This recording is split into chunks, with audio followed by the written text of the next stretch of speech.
Mga boss, ito basahin natin. This Bukana Bridge is one of the 4 legacy projects that will be finishing in Davao and its environs from President Bongbong Marcos. Inangkin na naman mga boss yung Bukana Bridge sa may Davao. Yan po ay sinimulan ng dating Pangulong Rodrigo Roa Duterte at pinunduhan ng China mga boss. PBBM pinagmalaki ang Bukana Bridge bilang legacy project sa Davao. Sinabi ni Pangulong Marcos Jr. ng Bukana Bridge sa Mano ay isa sa 4 na legacy project na tatapusin ng kanyang administrasyon sa Davao. Agad itong umani ng reaksyon dahil simula ng proyekto noong panahon ni PRRD at pinunduhan ng China. Sa gitna ng credit grabbing na batikos, giniit ng Pangulo na bahagi ito ng kanyang ipinapakitang pag-unlad. Wow, sana all.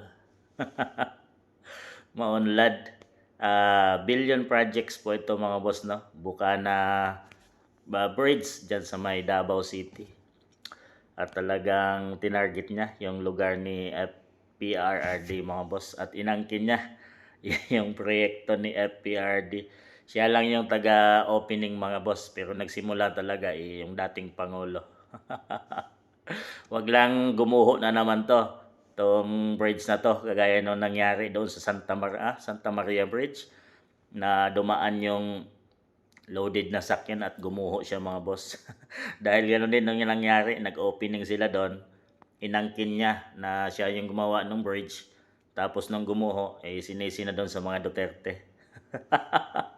Ito inangkin niya mga boss, pag gumuho to, ibabalik niya sa mga Duterte. Maloko talaga ito si PBBM. Mapangangkin ng mga proyekto. Siyempre, kanyang term ngayon mga boss. So, tinuloy lang niya at minadali para tapusin. Siyempre, nasa kanyang term at aangkinin niya yung proyekto. Pero ito ay inumpisahan at dinisenyo at kinuhaan ng pondo ni dating Pangulong Rodrigo Roa Duterte kasama ng China mga boss.